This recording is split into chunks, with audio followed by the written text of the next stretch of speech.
A, we're thinking is Langer. Justin Langer, okay.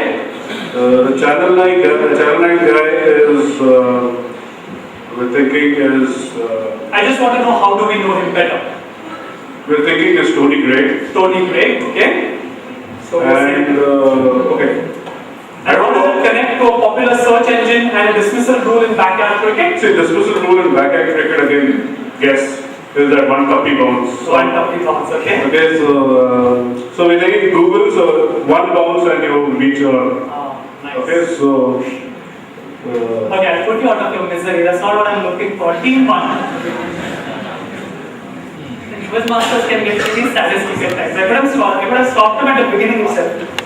Okay, pass. Team 2. See, I'm connected with the dismissal rule in 6 and out. So okay. Basically the members are Gavin Robertson, Shane Bradley, Richard Chiqui and Robert McNamara. Okay. Basically Channel 9, the search engine is Bing, okay. which gives Bradley's nickname of Bengali. Okay. Sorry, go on. And the guy who played in 2 tests that year versus Pakistan, right? Yeah. Both versus Pakistan would be Gavin Robertson. Okay. So Gavin Robertson, and who is A? A would be Bradley then. Okay. And how is Mr. Pravitera known better? He's the 4th member of 6 and out. Okay, he would be Robert McNamara. Team 3. So A is Shane Warne. Okay. The player is guy called Scott Miller or something. Okay. And this was an incident where Shane Warne said something disparaging about this player on camera, just caught by this Pravitera or whatever. He played it back. Okay. That's how the incident happened. Okay. So this thing is Googly and the search engine is Google. Okay. So Googly is the dismissal rule. So you always get dismissed on the Googly in backyard cricket. Team 4, pass. Team 5. Okay, the person is Scott Muller. A is Shane Warne. So there was this incident where Scott Muller was bowling and they caught Shane Warne mopping up something and they probably thought that Shane Warne was actually, they caught something in the mic which meant something like he can't bowl, and there was a huge controversy about that. Okay. The search engine is Google. Okay. We're guessing Pravitera is Bill Lorry. Okay. Search engine is Google. Bill Lorry is into pigeon racing. Okay. And pigeonhole ranking of Google. Okay. And that's the... Okay. Whose direct was this? Yours. So let's have the answer. Audience. Okay. Let's have the answer. Okay. So who said Scott Miller first? Team number 5. You said Scott Miller. He said Scott. Somebody said I heard him say Scott Muller. Ramanand, okay, let me clarify. I heard Ramanand say Scott and then Muller. So he said Scott Muller. Scott Muller is right. Other than that, you said Scott Muller and Shane Warne, right? Okay. 3 points. You said Bing and 6 and out. 2 points. And how it connects is obviously what he said. Can't bowl, can't throw was the comment. And that's the song. We can play the song for you. Interesting.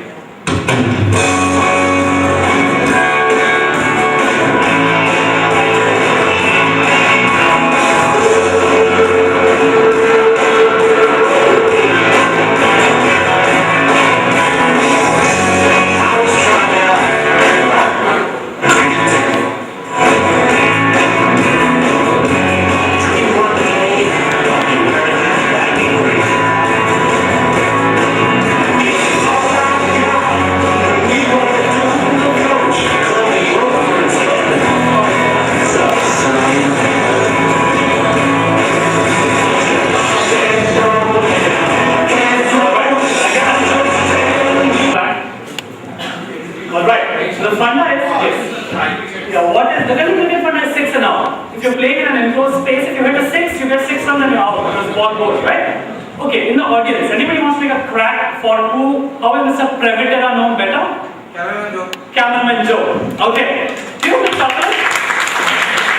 2 points to team 2, 3 points to team 4, and 5 points to team 5. Sorry.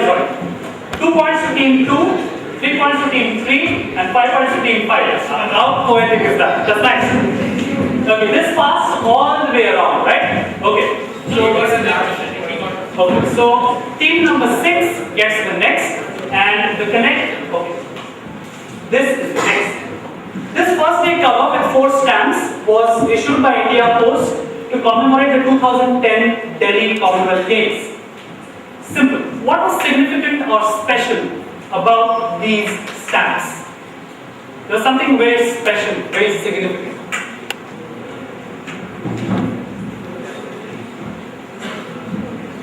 And while the teams are thinking, how the previous question connected was obviously Scott Miller. Shane once said he can't bowl and can't throw. So the stump mic caught that. And there was a huge controversy in the press. So then they asked this guy named Mr. Joe Previtera. He was a cameraman. So cameraman Joe, he took responsibility. And then obviously Brett Lee and his band. Brett Lee's name is Bing or Binga, nickname. So his band is 6 and Out. They made a song on it which says can't bowl, can't throw. That was the connect. Yeah, he took responsibility. Cameraman Joe said that I was the one who said that. Okay, team 6. Okay, we are guessing that these are the first stamps issued by the India Post guys to have the new rupee logo. Brilliant. Simple. 10 points. That's why I wrapped it out. These are the first ever stamps in India to bear the new rupee logo, where they have the denomination. 10 points to team 6. Good answering. Next question, team 1. This chap was named Ramachandra at birth.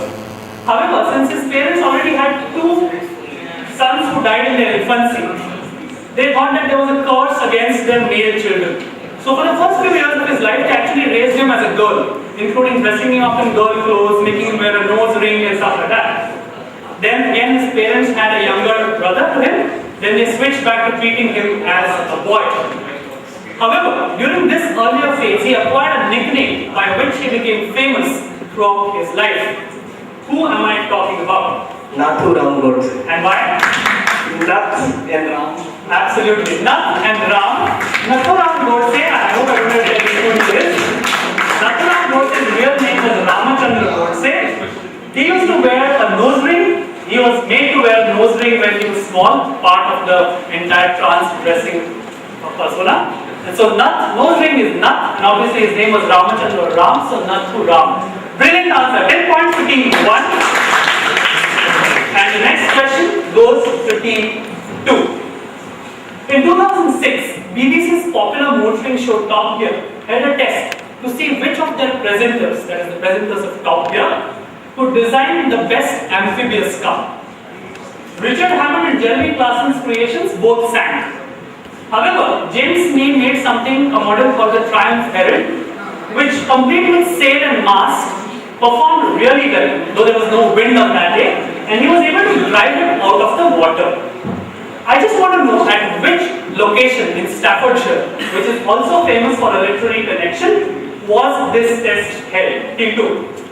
This is Stratford upon Avon of William Shakespeare. Okay. So that's where it was held. Stratford upon Avon on the river Avon. Stratford upon Avon. Shakespeare. Oh, team 3. Oh yeah, you have a little bit of time. So if they answer on the trot, then I give the other teams a little bit of time. Basically, I just want to know simple. There was a location where this test was held. Enough clues to give you a hint of what kind of location. I just want to know the name of that location, and that location has got a certain literary connection of its own. I'm saying certain literary connection very guardedly. This for team number 2, give me an answer which I'm not saying is right or wrong. Team 3. Okay, now I need an answer. Southampton. Southampton. Team 4. We're going with something with regard to Name of the Ancient Mariner, where the dock near next to the dock, this is where they probably had the sailing happening. Okay, team 5. So we are going a completely different way. And we're going with a literary connection with all these poets writing for the Lake Districts. So we're going to say it was all in the lakes of the Lake District. Lock. Team 6. The answer is Lake District. Team 6. Again, nice funda. I was trying to make a question about something different altogether. Then I stumbled upon this. So I thought, what the heck? Again, we go from the literary side, Tintin Alley. Tintin Abbey. Tintin Abbey. Team 1. Slightly offbeat. I hope it's literary. Of course it is. Just finish the literary. We go with Polo. Orlok. Okay, it was yours. Anybody in the audience? Okay, I see a hand at the back. Derbyshire. No, I want a specific location. Anybody? Okay. This is a location called Lake Rudyard, from which Rudyard Kipling gets his name, because his father and his mother were vacationing there. They thought it was a beautiful place, so they named their son after it. They held a test at Lake Rudyard, and this is the lake. That's a literary connection. That's how Rudyard Kipling gets his name. So no points for anybody. Thanks very much for applauding. Next question goes to team 2. In May 1997, Gurpreet Sidhu and Arijit Singh were staying at a picturesque 100-year-old bungalow in Delhi, whose full address was some blanks off Fez Road near the giant Hanuman statue, not far from the Jhandewala metro station, Karol Bagh. Around the time, 4 of their friends needed a place in which to do something, and these people obliged, okay, you can come over. Much later, these 4 friends commemorated that place by means of one of their creations. 2 parts, how do we know the 4 friends better? And what is the missing part of the address which I am talking about? Team 2. So the 4 friends are Indian Ocean, Okay. and the missing part of the address is 33 Khajur Road, which is what they call their new album. Okay. I'm going to go out and use my discretion, give them full points. The address, that is the answer, that's fine. Khajur Road, fine. 16 by 330 Khajur Road, the latest Indian Ocean album, which incidentally is the first album to be available for free, 1 song per week or day over the internet. They are not selling it. On their site, you can actually download these songs for free. So 10 points to team 2, 16 by 330 Khajur Road, and the 4 friends are obviously the members of the Indian team. Next question goes to team 3. Okay, I'm going to play a song.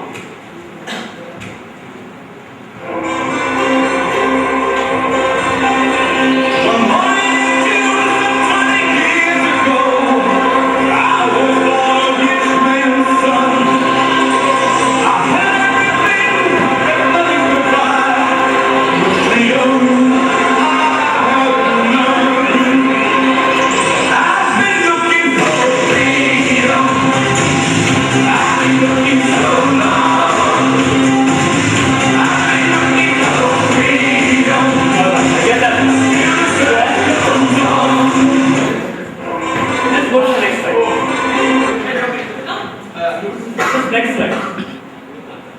Okay, great. No, there's no answer. There's no answers anywhere. I've tried to take the finger of God out of the equation. Alright, you heard the song. Now this number came out as a single from X, a person, in 1989. It had number 1 positions in West Germany and Switzerland for 8 weeks and 4 weeks respectively. Matthew Wilkening of AOL Radio remarked, he ranked it at number 98 on the list of the 100 worst songs ever, and said that X, which is the person, testifies to the power of music, horrible music, to unite and uplift us all. That's right. Look at Himesh Reshe. Identify X, who is famous for other kinds of entertainment, and who suddenly started featuring on certain Google search results post a launch in 2007. Team number 3.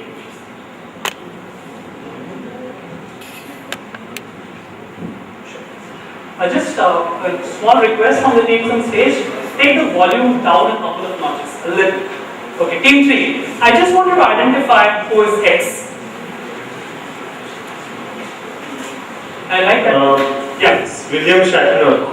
William Shatner, team 4. Okay, just a small request. Do we have another audience mic somewhere, or even a wired mic which you can give? Otherwise, just one audience mic for this part of the stage.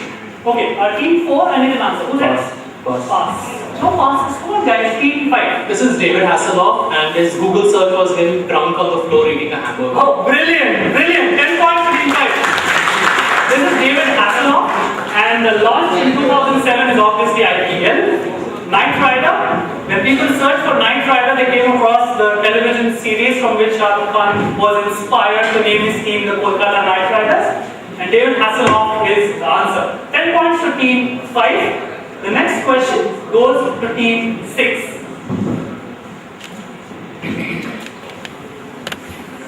Literature. Description of X. I know this is something a little bit like an algebra test, but X is so nice. Description of X from a famous novel. He looked like a man cut away from the stake when the fire has overwhelmingly wasted all the limbs without consuming them or taking away one particle from their compacted aged robustness. Threading its way out from among his grey hairs and continuing right down one side of his tawny scarred face and neck till it disappeared in his clothing, you saw a slender rod-like mark, lividly whitish. That is the description. Later, the book also mentions that one of his limbs is missing from halfway and has been replaced with a prosthesis which is made from something uncommon. I'm just saying limbs, I'm not saying what. I just want you to say which novel and who is X. This is for team number 6. The italics is the description. And later, the book also mentions that one of his limbs was missing from halfway. I'm not saying what limb. And it was replaced by a prosthesis which was made from a material that was not one of the common materials, somewhat uncommon. Just tell me which novel and who is X. Okay, we're just going for good old guess of Long John Silver, Treasure Island. Okay, Treasure Island and Long John Silver. So as Suman said, he just finished a lit quiz, the right person to answer it. It's the other one. This is Captain Hook from Peter Pan. It is not Captain Hook from Peter Pan. That is why I tried to make it, the prosthesis part is very. Both are extra. And actually, when I started making this question, I found out there are a lot of people in fiction who've got missing limbs of all kinds. Okay, team 2, I need an answer for it. It's not, what did you say? Okay, it's not Long John Silver from Treasure Island, and it's not Captain Hook from Peter Pan. Team 2, fast. Dr. No from Dr. No. Dr. No from Dr. No. Team 3. No.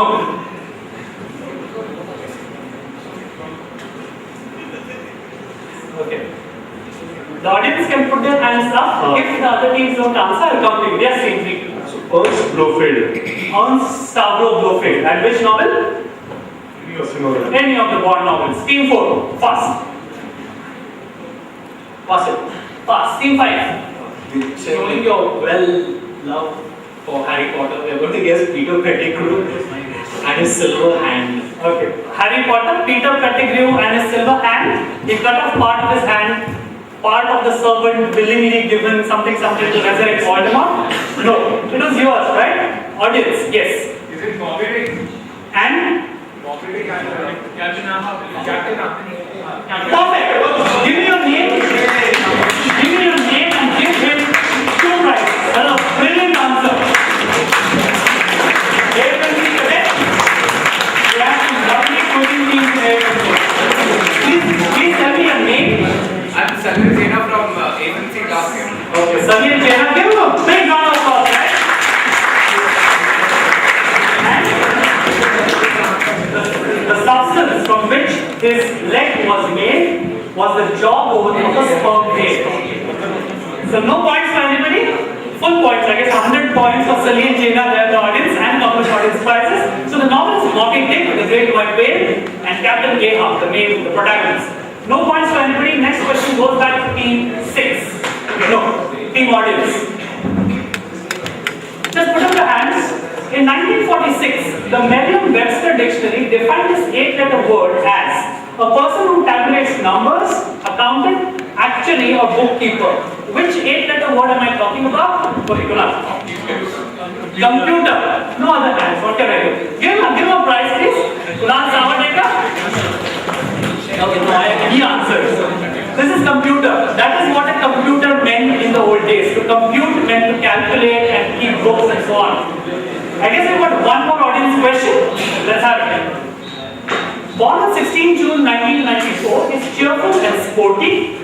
His name comes from an international ISO code for the country and a word that means 10 in different languages of the continent where he was born. He always carries an item which he uses to invite people to play with him. Once he decided to dye his hair green because he felt that it would camouflage perfectly with something. Who am I talking about? I want a name. Audience. Yes. No, you. Yes. Justin Bieber. Justin Bieber. Nice. Green hair. No, nobody understands. Anybody? Okay. Yes. Zakumi. Zakumi, the mascot for the 2010 FIFA World Cup. Green hair. He always carries a football. ZA is the ISO code for South Africa because SA was taken by Saudi Arabia, I guess. And Kumi means 10, which is the number to be in football. So nobody gets a prize. Next question for team 6. That's the answer. On the left, you see the latest Forbes list of billionaires. That's in red. Just tell me what is special about the Forbes list on the right, which is in blue, in 6. Simple. You have a mic, right? Okay. I've already told you what the left is. It's the latest Forbes list of billionaires in red. On the left, on the right, on your right is another Forbes list in blue. I've just differentiated them in color. What is special about this list on the right? Something very specific.